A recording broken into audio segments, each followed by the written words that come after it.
পর্দার আড়ালের সম্মানিত মা এবং বোনেরা, প্রশাসনের ভাইরা, প্রাণ প্রিয় বাগেরহাটবাসী, আল্লাহর একজন বুজুর্গ বান্দা আপনাদের জেলায় শুয়ে আছে, খান জাহান আলী রহমতুল্লাহ আলাইহি। আল্লাহ রাব্বুল আলামিন তাদের ওসিলা করে এলাকায় দ্বীনের এই যে আলো ছড়িয়ে দিয়েছেন, যাদের মাধ্যমে আমরা এখানে কোরআনের কথা শুনতে পারছি। নয়তো আমার মনে হয় এখানে উলুধ্বনি আমরা শুনতে পেতাম। এলাকায় আছে অনেক জায়গায় আমরা যে আল্লাহর নাম উচ্চারণ করতে পারছি, যাদের মাধ্যমে আল্লাহ তাদেরকে জান্নাতুল ফেরদাউস নসিব করে। দল, মত, জাতি, বর্ণ, ধর্ম নির্বিশেষে আজকের এই অনুষ্ঠান, এটাকে শুধু মুসলমানদের জন্য, হাযা বায়ানুল লিন্নাস হুদাল লিন্নাস, মানুষ পদবাচ্য যারা বিবেচিত তাদের জন্য আজকের এই অনুষ্ঠান। ওয়ালাকাদ কাররামনা বানি আদম, পৃথিবীতে সবচেয়ে বেশি সম্মান দিয়েছি বনি আদম সন্তানকে। দুঃখজনক হলো সত্য, এই 15.5 বছরে আমরা সবচাইতে বেশি মানুষের সম্মান নিয়ে সিনেমিনি খেলা দেখতে পেয়েছি। সম্মানিত মানুষ যারা, তাদের সম্মান কি করে নষ্ট করা যায়। আপনি কথা বলতে আমরা বসলি আবার কথা বলেন, যেভাবে আছেন এভাবে থাকবে। এই মাইকের আওয়াজ যেন ছেড়ে দিন। দাঁড়িয়ে থাকেন, অসুবিধা নেই। জায়গা না পেলে ওইভাবে দাঁড়া কথা বলবেন। আমরা 1 ঘন্টা সময় পাচ্ছি না। খুলনাতে এখন আবার আরেকটা অনুষ্ঠান আছে রাত 10টায়, এটা শেষ করে যে ধরা লাগবে। এখানে 1 ঘন্টা সময় নষ্ট করাবেন না, আমরা ক্লাস আকারে কথা বলবো ইনশাআল্লাহ। এখানে কোরআনে কারিমে সূরা বানী ইসরাঈলের 70 নম্বর আয়াতের প্রথম অংশে বলা হয়নি যে পৃথিবীতে শুধু মুসলমান যারা, তাদের সম্মান আমি আল্লাহ বাড়িয়ে দিয়েছি, না, মানুষ যারা তাদেরই সম্মান আল্লাহ দিয়েছে। তো মানুষের সম্মান নষ্ট করার জন্য সবচাইতে বেশি এই পৃথিবীতে যারা চেষ্টা চালিয়েছে তারা ছিল স্বৈরাচার। আপনি সেই রানী বিলকিসের ওই সমস্ত ঘটনাগুলো কোরআনে আল্লাহ দিয়েছেন, সেখান থেকে ফেরাউনের যে সমস্ত জীবনীগুলো আমরা অনেকে শুনি, জানি, পড়ি, এমনকি নব্য ফেরাউন যারা বিদায় নিয়েছে তাদেরও আমরা দেখতে পাচ্ছি। ইন্নাল মুলুকা ইযা দাখালু ক্বরিয়াতান আফসাদুহা ওয়া জাআলু ইজ্জাতা আহলিহা আদিল্লা ওয়া কাযালিকা ইয়াফআলুন। সূরা নামলের 34 নম্বর আয়াতের ভেতরে আল্লাহ জানিয়েছেন, কোন স্বৈরাচার, ফ্যাসিস্ট, কোন জালেম এরা যদি কোনো এলাকায় যায়, কোন এলাকার দায়িত্ব পায়, সর্বপ্রথম তারা 4টা কাজ করে। 1 নম্বরে ইযা দাখালু ক্বরিয়াতান আফসাদুহা, ওই এলাকায় যারা বিশৃঙ্খলা তৈরি করা, ভীতিপূর্ণ অবস্থান তৈরি করে। ফাসাদ মানে বিশৃঙ্খলা, ফাসাদ মানে ভীতিপূর্ণ অবস্থান। এই 15.5 বছরে এটা ছিল, এটাকে ওয়াজ করার দরকার আছে? কি অবস্থায় ছিলাম বলেন তো? আমার তো মনে হয় আমি 3 বছর জেলে ছিলাম, একটা নিরাপদে ছিলাম। বাইরে যারা ছিল তারা একটা আতঙ্কে ছিল, তারা একটা জেলখানায় ছিল। এই যে পাশে যে 2 জন বসে আছে, এই বাইরে ছিল কিন্তু জেলেই ছিল। এনারাও ছিল। এই যে মানুষগুলো শুধু আমরা 2 জন 3 জন না, আমার মনে হয় সারা বাংলাদেশের শুধু ওই 14 দল বাদ দিয়ে যারা আমরা সবই জেলখানায় ছিল। কেউ 4 দেওয়ালের ভেতরে, কেউ 4 দেওয়ালের বাইরে। ভেতরে যারা ছিলাম তারা তো একটু খাবার মাবার পেতাম হালকা পাতলা, আর বাইরে এরা কোনে বনে জঙ্গলে, এই লবণের খেতে কোথায় কোথায় তারা রাত কাটিয়েছে। 2 নম্বরে ওয়াজাআলু ইজ্জাতা আহলিহা আদিল্লা, ওই দেশে যারা সম্মানিত মানুষ তাদেরকে তারা অসম্মান করে। এটা কি বলা লাগবে আর? এই দেশে যারা সবচাইতে বেশি সম্মানিত মানুষ, যারা 3 বারের প্রধানমন্ত্রী, তাকেও ছাড়ে না। 1 কাপড়ে বাড়ি থেকে বের করে দিয়েছে। কি অসম্মান বলেন তো? এই বিধবা মহিলাটা কি কান্না ওই দিন আপনি দেখেছেন? তাম দুনিয়া কাঁদছিল, কিন্তু স্বৈরাচার কাঁদে না, ও আরো আনন্দ করতেছে। শুধু বাংলাদেশ না, আপনাদের শুধু এই পাশের জেলা, এটা পিরোজপুর না পাশে, পাশের জেলা পিরোজপুরের সন্তান না আল্লামা দেলাওয়ার হোসাইন সাইদি রহমতুল্লাহ আলাইহি, তামাম দুনিয়ার কাছে পরিচিত। বিশেষ করে মুসলিম বিশ্ব যারা, তাদেরকে তারা ওনাকে নিয়ামত মনে করে আল্লাহ। কাবা শরীফের ভেতরে আজ পর্যন্ত এই বাংলাদেশ থেকে মাত্র 2 জন প্রবেশ করতে পেরেছি। একজন এই আল্লামা সাইদি, আর 2 নম্বরে রাজশাহী বিশ্ববিদ্যালয়ের ভিসি ডক্টর এম.এ. বারী। এই 2 জন ছাড়া আজ পর্যন্ত এই দেশের কোন রতি মহারথী ঢুকতে পারে না কাবা শরীফের ভেতরে।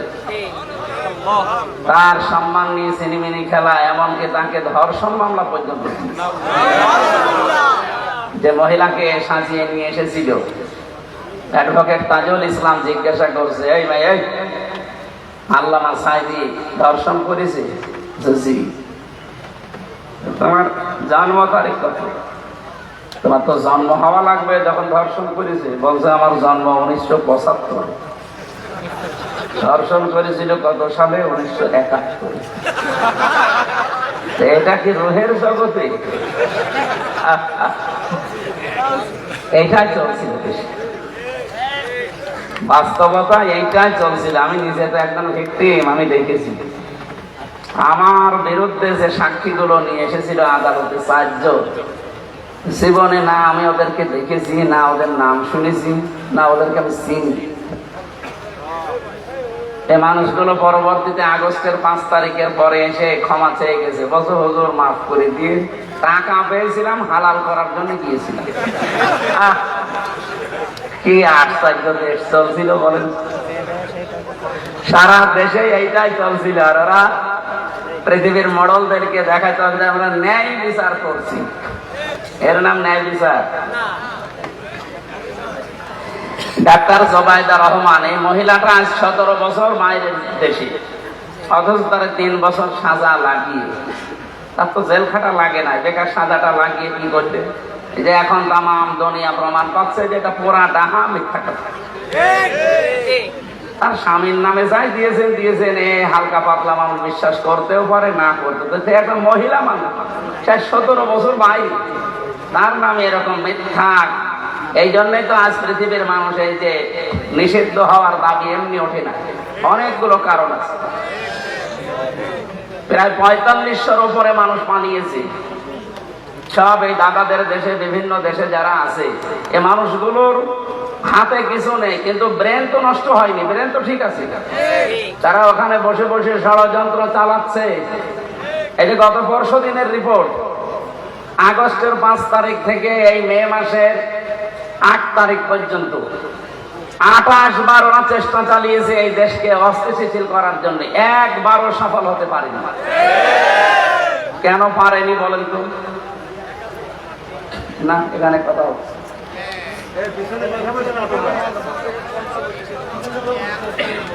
দাঁড়িয়ে কেন বসে পড়েন না, সামনে আছে ওখানে, বসেন না, সামনে আছে, তাড়াতাড়ি করেন। কথা বলা যাবে না ভাই, এই যে নিস্তব্ধ মানুষ শুনছে না, এভাবে একটু শুনতে দেন। আমরা কিছু শিক্ষামূলক কথা বলে তাফসিরে যাব 2-4 মিনিট, একটু এদিকে তাকান। সূরা আলাম নাসরা 5 এবং 6 নম্বর আয়াতের কিছু অনুপ্রেরণামূলক কথা আছে। এই যে ওদের 28 বারের ষড়যন্ত্র সফল হয়নি, কেন হয়নি? আল্লাহ পাক বলেন, ফাইন্না মাআল উসরি ইসরা, ইন্না মাআল উসরি ইসরা, অবশ্যই কষ্টের পরে সুখ।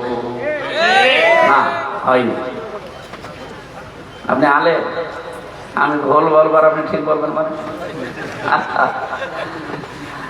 এখানে যদি বাদ শব্দ আল্লাহ দিত তাহলে পরে অর্থ হতো, এই যে জমার দিন একটা নামাজ আছে, নামাজের নাম বাদাল জমা, বলে না? এলাকায় পড়েন, বাদ মানে কি? পরে। এই জায়গায় তো আল্লাহ বাদ শব্দটা দেয়নি, কি দিয়েছে? মা। কি দিয়েছে? মা মানে সঙ্গে, সাথে। আল্লাহ সঙ্গে সাথে দিয়েই শেষ করে দেননি, এরপরে দিয়েছেন উসরুন, মানে কষ্ট, দুঃখ। আল্লাহ কষ্ট দুঃখ দেওয়ার আগে একটা আলিফ লাম লাগিয়ে এটা মারিফা করে নির্দিষ্ট করে দিয়েছেন। কিন্তু এর পরের শব্দ ইসরা, এটার আরবি অর্থ, বাংলা অর্থ সুখ, শান্তি, স্বস্তি, নিরাপত্তা, কল্যাণ, 33টা অর্থ আছে। কিন্তু এই শব্দের আগে আপনি আর আলিফ লাম পাবেন না। পরা কোরআন শরীফে যেখানে আল্লাহ উসরুন দিয়েছেন দেখবেন আলিফ লাম লাগিয়ে ওটা নির্দিষ্ট একটা কষ্ট। কিন্তু ইসরা যেখানেই পাবেন আলিফ লাম নেই। আমি চিন্তা করেছিলাম আয়াত নিয়ে কেন আল্লাহ দিলেন না, একটা দুইটা না, ভার্সিটিতে থাকাকালীন প্রায় 42টার উপরে আমি তাফসির এক জায়গায় মিলিয়েছি। একটাতে শুধু এর জবাব পেয়েছি, তাফসিরে ফি জিলালিল কোরআন।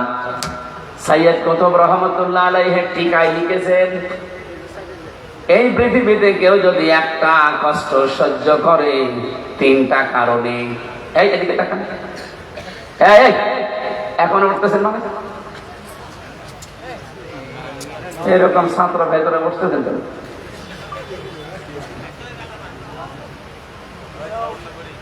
একজন এসে কাঁদছিল বাবার কাছে, কাঁদিস কেন? রেজাল্ট দিয়েছে। রেজাল্ট দিয়েছে তো ভালো, পাস না ফেল? কথা বলে না। পাস করেছিস না ফেল করেছিস? কথা বলেন। দেখ কানের নিচে 2টা দিয়েছে। আব্বা ফেল করলে তো কথা ছিল, ছিলাম 5-এ, নামিয়ে দিয়েছে 3। এখন আমার 5-এ উঠতে আরো 2 বছর লাগবে। আমি কি মনের দুঃখে এমনি কাঁদতেছি যে আমি কেমন রেজাল্ট করলাম যে স্যাররা রাগ করি আমারে ওই ক্লাসেও যদি থাকতে দিত তাও তো 1 বছর থাকতে পারবো, 3 নামিয়েছি। এখন আমার 5-এ উঠতে আরো কয় বছর লাগবে? এখনো 2 বছর। আমার মনে হয় 1 ঘন্টা যদি আপনি বসে থাকতে না পারেন, আপনারা আমরা এবার মাহফিলের পরে 5 থেকে 3 নামিয়ে দেখেন, এবার ওঠেন তো। আর বাংলায় কথা বলছি ভাই, 1 ঘন্টা 1.5 ঘন্টা যদি আপনি এক জায়গায় বসে থাকতে না পারেন, ওই রকম মানুষের যদি বিবাহ শাদী দেন, ওর বউ জীবনও টেকবে না। দেখবে? হ্যাঁ দেখবে। আপনারা যতই লবণ এলাকার মানুষ হন না কেন, জীবনও বউ টেকবে না, চলে যাবে, শেষে বাগেরহাটের বদনাম হবে। যে উঠতে চাবে হাত ধরে 1 ঘন্টা বসে রাখবে, সে মুরব্বী হোক। এবার আসেন এই আয়াতের মূল শিক্ষায়। আল্লাহ পাক যেহেতু উসরুন ইসরা দিয়েছেন, একটা কষ্ট যদি আপনি দুনিয়ায় সহ্য করেন 3টা কারণে, কয়টা? যে কোনো কারণে কষ্ট পেলে, দুঃখ পেলে, কষ্টের সাথে সাথে আল্লাহ সুখ দেবে, কথা কোরআনে নেই। কিন্তু কষ্টটা যদি আপনার 3টা কারণে হয়ে থাকে, মাস্ট বি, আল্লাহ যেহেতু ইন্না দিয়েছেন, মাস্ট বি, অবশ্যই আপনার সাথে আল্লাহ কষ্টটার পরে সুখ একটা একটা করে, কয়টা? কমপক্ষে 70টা। 70টা সুখ ওর সাথে আল্লাহ মিল করে রাখবে, একটার পর একটা শান্তি সুখ আপনি পেতেই থাকবেন। আমি আবার বলছি, কষ্ট পেলেই কিন্তু হবে না, কষ্টটা পাওয়া লাগবে কয় কারণে? আরো জোরে। আমি নাম ধরে বলছি, হাসিনা যেদিন বিদায় নেয় কষ্ট পায়নি, না পেলে কাঁদছিল কেন? কি কন্দম দেখেছেন? আমার মনে হয় স্বামী মরে গেল মহিলা তো কাঁদেনি, 9 দিন কাঁদছিল। তার মানে কষ্ট পেয়েছে না পায়নি? কষ্ট পেলেই সুখ পাবেন না। কয়টা কারণে বললাম? 1 নম্বরে আপনার কষ্ট যদি হয় আল্লাহর জন্যে, 2 নম্বরে আপনার কষ্ট এই দুনিয়ায় যদি হয় রাসূলুল্লাহর জন্যে, 3 নম্বরে আপনার কষ্ট যদি হয় মানবতার জন্যে। এই 3টা কারণে যদি একটা কষ্ট আপনি ভোগ করেন, মাস্ট বি, এর সাথে সাথে আমার আল্লাহ 70টা সুখ শান্তি আপনাকে দেবে। ওয়াদা মিথ্যা হতে পারে? সিস্টেম অপর পৃষ্ঠায় দেখুন, যেহেতু আল্লাহ একটা রিপিট করেছেন, এই জন্য পরের শব্দটা কি? ইন্না মা'আল উসরি ইসরা, অবশ্যই কষ্টের পরে সুখ। এ কথা আল্লাহ ডবল করে বললেন কেন? আপনি আগেরটা শুনলে যেমন ভালো লেগেছে আপনার যে কষ্টের সাথে, তাহলে সুখ আছে 70। ঠিক এইরকম ভাবে কোন মানুষ যদি একটা সুখ ভোগ করে, একটা শান্তি দুনিয়ায় পায়, কিন্তু শান্তি আর এই সুখ যদি হয় অবৈধ, অবৈধ সুখ নেই দুনিয়ায়? যারা পরকীয়া প্রেম করে শান্তি নেই, সুখ নেই? না এলাকায় এসব চলে না? চলা তো দরকার। যারা এগুলো করেন বলেন তো তাদের কি সুখ শান্তি না পেলে এমনি করে তারা? 2-3টা ছেলে মেয়ে রেখে তুই চলে যাচ্ছে আল্লাহর রাস্তায়, তার মানে সুখ অবশ্যই পেয়েছে না পাইনি? হ্যাঁ। এই কি বৈধ সুখ না অবৈধ? আরো জোরে বলেন।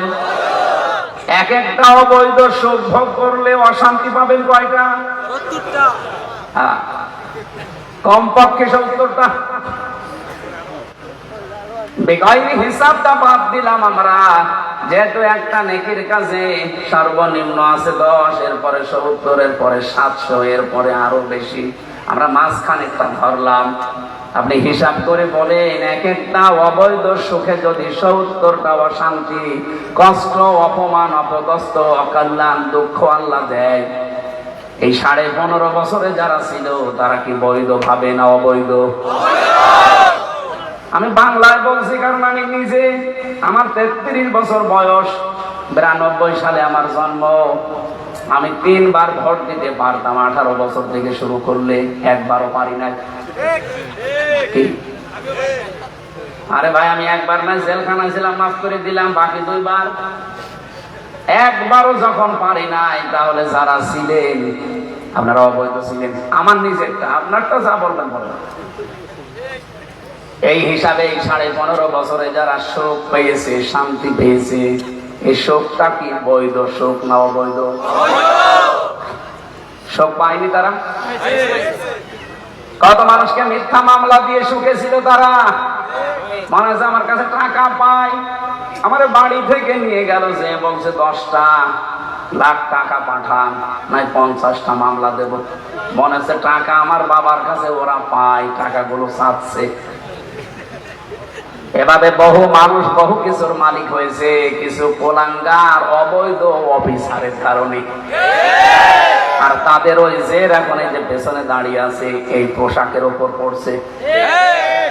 এরা তো আর ওইভাবে কোটি কোটি টাকা আত্মসাৎ করে নাই, মানুষের জিনিস মেরে খায় নাই, অথচ এদের পোশাকটা এখন কালার করে ফেলেছে ওই কিছু কোলাঙ্গার অফিসারের কারণে। এই জন্য আমরা চাই এই যে 1628 জন মানুষ যারা দায়িত্বে ছিল, একটাও যেন দায়িত্বে না থাকে, সবগুলো পেছনে লাথি দিয়ে তাড়াতাড়ি, কোনো দরকার নেই। এগুলো সব হয় জালেম, নাই জালেমদের দোষ। এদের কারণে আজ এই পোশাকটা পর্যন্ত এখন কালার হয়ে গেছে। কত সম্মানিত পোশাক এটা, এখন মানুষ আর সম্মান দেয়। কিন্তু দোষ তো এদের না, দোষ তো ওইগুলো, এই বেনজির, এই মনিরুল, এই হাবিব, হারুন আঙ্কেল তো আর নাম তো পাল্টে। হারুন আঙ্কেল, আমি ওই ছোট হুজুরটার সাথে ছিলাম জেলখানে, ওই পিসকে হুজুর যেটা মাদানি, আমারে বলছে হামজা ভাই আমি এমনি মানুষ ছোট, আমার এই পর্যন্ত, আমার আর ওরা এক ঘরে গিয়েছিল, আমি এমনি ছোট মানুষ, আমার জিনিসপত্রও ছোট, আসলেও ছোট। অতটুকু মানুষের জিনিসপত্র আর কি হবে? বলছে আমার রাত 12টার পরে নিয়ে গেল ওই হাতির ঝিলে, চোখ বেঁধে নিয়ে আমার পুরাটা অবলম্ব করিস। একটা অর্ধ অলঙ্গ মেয়ে লোক নিয়ে এসে আমার সামনে দাঁড় করিয়ে ওর মাজার উপরে, যে কাঁধের উপরে হাত দিয়ে সিগারেট হাতে ধরিয়ে ছবি তুলছে। এনার মতো এক এসআইকে ডাক দিয়ে বললাম, ভাই আপনারা যা করছেন এটা কি হারুন সাহেব জানে না? মানে উনি তো করেন। বলছে ওই দিন আমার এত অসহায় লাগছিল, কারণ আমার শরীরে কোনো পোশাক নেই, একেবারে পুরা উলঙ্গ করে আমারে। আমি ছোট মানুষ হয়, কিন্তু আমার বয়স তো ঠিক আছে, ওর বয়স কিন্তু ওই সময় ছিল 27, এখন 31। আমার মাত্র 3 বছরের ছোট, 2 বছর। ওই সময় আমি একটা মন থেকে যেগুলো কান্না আসছিল ভেতর থেকে, আর আমি মাজলুম ওই সময়। ইত্তাকি দাওয়াতাল মাজলুম ফাইন্নাহা লাইসা বাইনাহু ওয়া বাইনাল্লাহি হিজাব। নবীজি বলেন মাজলুমের বরদোয়া থেকে বেঁচে থাকবা, কারণ মাজলুমের বরদোয়া আর আল্লাহর ভেতরে কোনো পর্দা নেই, সঙ্গে সঙ্গে চলে যায়। ওই দিনই বলেছিলাম আল্লাহ আমাকে যা করলো বেইজ্জতি, এইভাবে করে যেন এই লোকটাও বেইজ্জতি হয়। ওই ছোট হুজুরের কয় ইঞ্চি ছিল আমরা জানি না, কিন্তু হারুন সাহেব যে কয় ইঞ্চি তামাম দুনিয়া জানে। কয় ইঞ্চি? হ্যাঁ, বাগেরহাটও চলে এসেছে সারা দুনিয়া। আমি কয়েকদিন আগে সিঙ্গাপুরে ছিলাম, ওখানে বাঙালিরা আছে, আমারও বলছে 3 ইঞ্চির খবর কি? কিসের 3 ইঞ্চি? এটা তো বাংলাদেশ না সিঙ্গাপুর, মালয়েশিয়া, থাইল্যান্ড, এই দেশে এসব 3 ইঞ্চি তামাম দুনিয়া। আমি প্রায় 50টার উপরে দেশ গেলাম, যেখানে যাই আগে 3 ইঞ্চির খবর কি? নাম বলে না কেউ, যে ওরার নাম যে হারুন, এটা নবীর নাম, অথচ পুরান নামটা এখন গায়েব হয়ে গেছে, নামটা চলে এসেছে ওই ইঞ্চি ইঞ্চি। সম্মানিত ভাইরা, একটা অবৈধ সুখ যারা ভোগ করছেন, এভাবে বহু সুখ ভোগ করেছেন 15.5 বছরে, বহু শান্তি পেয়েছেন, কিন্তু আপনি নিজেও জানতেন যে এই সুখ, এই শান্তিগুলো অবৈধ সুখ, এগুলো বৈধ সুখ না। আমার কুষ্টিয়ায় যেই 2 লোক, হানিফ সাহেব আর ইনু সাহেব, আমি নিজে গ্যারান্টি দিচ্ছি যদি আমার সাথে এমপি দাঁড়ায় আর জীবনে যদি পাস করতে পারে আমি মিষ্টি খাও। অথচ যে 3 বারে বুক ফলিয়ে এমপি গিরি করে গেল, এমনকি মন্ত্রীও হয়েছিল, হয়নি? তারা সুখ পায়নি। এই যে অবৈধ সুখ যারা ভোগ করলেন এই 15.5 বছরে, কসম আল্লাহর, প্রতিটি অবৈধ সুখের পেছনে সাথে সাথে আল্লাহ 70টা করে অশান্তি রেখে দিয়েছে। এগুলো পুরা ভোগ করবেন, এরপরে আপনি অন্য কিছু চিন্তা করবেন। এই 28 বার ওরা চেষ্টা চালিয়েছে, এই 9 মাস 6 দিনে একবারও সফল হতে পারেনি। একটাই কারণ যত অবৈধ সুখ ভোগ করেছেন, প্রতিটি সুখের পেছনে সাথে সাথে কয়টা করে? যদি 15.5 বছরে ওরা 50টা সুখও ভোগ করে, তাহলে আপনি হিসাব করে দেখেন 3,500 অশান্তি ভোগ করা লাগবে তাদের। 3,500 অশান্তি ভোগ হয়েছে? আপনি কোন সাহসে বলেন যে আমি চট করে চলে আসবো? আপনার এই অশান্তিগুলো ভোগ করা লাগবে না? এগুলো সব ভোগ করবেন, এরপরে বলবেন যে আমি চট করে চলে আসবো। আর আমার মনে হয় এত অবৈধ, এত সুখ ভোগ করার পরে যে অশান্তিগুলো আল্লাহ দেবে, এক একটাই 70টা, 50টা হলে 3,500, আপনি আর বেঁচে থাকতে পারবেন, আপনি কবরে চলে যাবেন।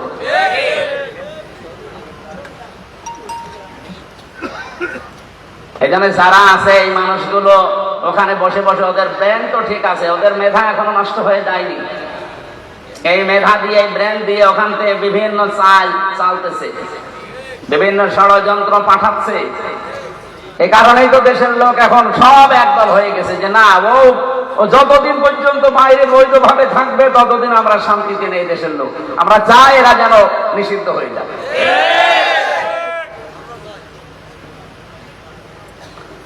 এর আগে যতবার তাদেরকে সুযোগ দিয়েছে, প্রত্যেকবার ক্ষতি করেছে। আপনি হিসাব করে ইতিহাসের দিকে তাকিয়ে দেখবেন, যতবার সুযোগ দেওয়া হয়েছে, ভালো হতে মানুষের এত সময় লাগে? 1 বার 2 বার 3 বার সুযোগ দিলে তো মানুষ ভালো হয়ে যায়। 14 বার সুযোগ দিয়েও আপনি ভালো হচ্ছেন না, আপনার কপালে আর হেদায়েত নেই। কারণ মানুষ যখন পাপ করতে করতে সীমা ছাড়িয়ে যায়, যখন সম্মানিত মানুষদেরকে অসম্মান করা শুরু করে, সূরা আলে ইমরানের 4 নম্বর পারা 12 নম্বর পৃষ্ঠা 9 নম্বর লাইনে আছে, এটা শেষের দিকে আছে, ইন্নামা নুমলি লাহুম লিয়াজদাদু ইসমা ওয়া লাহুম আযাবুম মুহিন। রব্বুল আলামিন বলেন, মানুষের পাপের বোঝা যখন ছাড়িয়ে যায়, তখন আমি তাকে অপমানজনক শাস্তির ভেতরে ফেলে দেই। এজন্য তামাম দুনিয়া এখন ঘৃণা করছে। আজকের রিপোর্ট পেলাম, আন্তর্জাতিক একটা রিপোর্ট দিয়েছে আমেরিকা, 257টা দেশ মিলে, আজকে 12:30টার সময় পেলাম।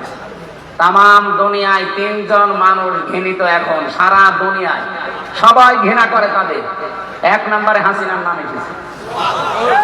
সুবহানাল্লাহ। সে যাই হোক, আপনাদের পাশের জেলার মানুষ না? সুবহানাল্লাহ বলছেন কোন কারণে? নাউজুবিল্লাহ বলেন। 2 নম্বরের তার নাম এসেছে, ওনার স্বামী নামে এখন পরিচিত, এই মোদি। পৃথিবীর নিকৃষ্ট মানুষ এই লোকটা। এর মানুষ বলা ঠিক না, এর বলা লাগবে জানোয়ার। কারণ এই দুনিয়ার ইতিহাস সে পাল্টিয়ে ফেলেছে। আল্লাহর ঘর মসজিদ ভাঙা আরম্ভ করেছে এই মোদি। আর কথা বলুন, আজ পর্যন্ত পৃথিবীতে এই দুঃসাহস কেউ দেখাতে গিয়েও পারে না, আর অথচ এই কাজ করে ফেলেছে অলরেডি। এর আগে ১৫০০ বছর আগে একবার আল্লাহর ঘর ভাঙতে এসেছিল, পারে না। কে? আব্রাহাম। অলরেডি কতগুলো ঘর ভেঙেছে। আজকেও দুপুরবেলা একটা ঘর ভেঙেছে। মসজিদ গুলো ভাঙতেছে আর ধোয়া ধোয়া তুলতেছে যে এর নিচে ৫০০ বছর আগে নাকি মন্দির ছিল। পাকিস্তানের সাথে পারে না। আজকে অলরেডি বিকাল বেলা দেখলাম যে আমরা আর যুদ্ধ চাই না, আমাদের সব আমরা গুটিয়ে নিলাম। কেন? এখনই কেন? গরুর মুখ খাওয়া জাতি তো। আমার এই দেশে যখন কথা বলতে দেয়নি, বিশেষ করে এই ১৫, ১৬, ১৭, ১৮, ১৯, ২০ এই সালগুলোতে আমি বেশিরভাগ ছিলাম এই কলকাতা, আসাম, এই সমস্ত দেশে। এই প্রদেশগুলোতে ঘুরে দেখেছি এই মুশরিক যারা, আমার আয়াতের ভেতরে যেহেতু শব্দগুলো আছে এই জন্য আমি এই আলোচনাটা নিয়ে আসলাম। মুশরিক দুনিয়াতে যারা, এদের সবচাইতে বেশি ভয় মরণে।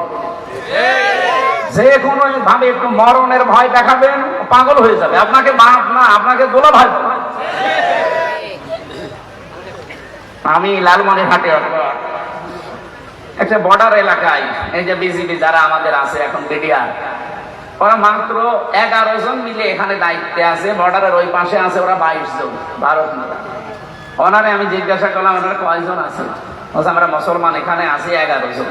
আর ওই বলেন যে ওরা আছে প্রায় 22 জন। আপনাদের ভয় লাগে না? ওরা 22 জন, আপনারা 11 জন, যদি আক্রমণ করে পারবে? হুজুর শুধু দোয়া করে ছেড়ে দিন, ওদের 22 জন না 33 জন হোক, ওদের একেবারে বাপ বলাবো, শুধু দোয়া করে ছেড়ে দিন। পারে না। এই জন্য পাকিস্তানের সাথে আজ পেরে দিচ্ছে না কেন? কারণ যে কয়টা পাঠিয়েছে, 40 জনকে গতকালকে পাঠিয়েছিল পাকিস্তান, সব লিখিত সই নিয়ে যে আমরা মরব এই সিদ্ধান্ত নিয়ে আল্লাহর নামে সই নিয়ে যা। ওরা একজনও মরে নাই, সব আক্রমণ করে আবার ফিরে এসেছে। ওরা সাহস এমনি পায়নি। এর 3 দিন আগে, মাত্র 3 দিন আগে, প্রথম যেদিন আক্রমণ চালাবে ওই দিন ক্যাপ্টেন তার বাবা আর্মির যিনি চিফ আছে তাকে ডাক দিয়ে বলেছে, দেখেন আমার ছেলে আমি যুদ্ধের ময়দানে পাঠাচ্ছি দেশ রক্ষার জন্য, মানবতা রক্ষার জন্য। কারণ ওরা মিথ্যা, প্রথমেই মিথ্যার উপরে ভর করে ওরা যুদ্ধ চালাতে চায়। এই ইন্ডিয়া আজ 54 বছর আমাদেরকে দাঁড়াতে দেয়নি, পুরাটা মিথ্যার উপরে। পাকিস্তানের ওপরও মিথ্যা তথ্য দিয়েছিল যে আমরা জঙ্গি ঘাঁটিতে বিমান হামলা করছি। আপনি মসজিদ ভাঙলেন কেন? আপনি জঙ্গি ঘাঁটি যদি পান সেখানে বিমান মারে, তাম দুনিয়া আপনাদের সাপোর্ট দেবে। আপনি মসজিদ ভাঙলেন কেন? মাদ্রাসা ভাঙলেন কেন? শিশু মেরে ফেললেন কেন? এটার জবাব দেওয়া লাগবে না?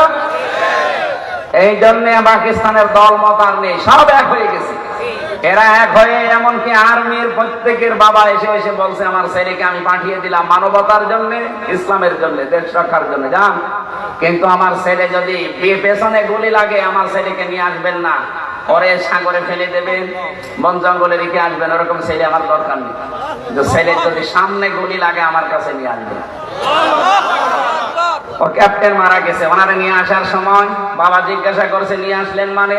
বলছে বাবা আপনি যা বলেছিলেন ওই কথা আমরা ঠিক রেখেছি। আপনার ওই ছেলের পেছনে একটা গুলিও লাগে নাই, বুকে লিখেছে 22টা গুলি লিখেছে। এদের সাথে গরুর মুখ খাওয়ালো, ওকে শুকর খাওয়ালো, ওকে পারবে? এখন বাধ্য হয়ে সেই মাছ না পেয়ে সিপে কামড় দেবে। আমাদের এদিকে ওরা টার্গেট নিতে পারে, এজন্য সাবধান থাকা লাগবে। কি কথা বোঝেন? সাবধান থাকা লাগবে। ওয়ালা তাজিদান্নাহুম আহরাসান নাসি আলা হায়াতি ওয়া মিনাল্লাযিনা আশরাকু।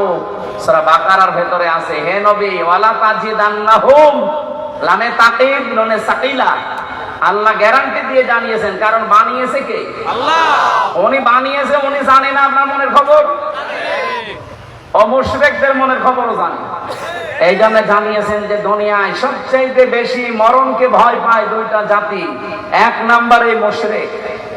কারা?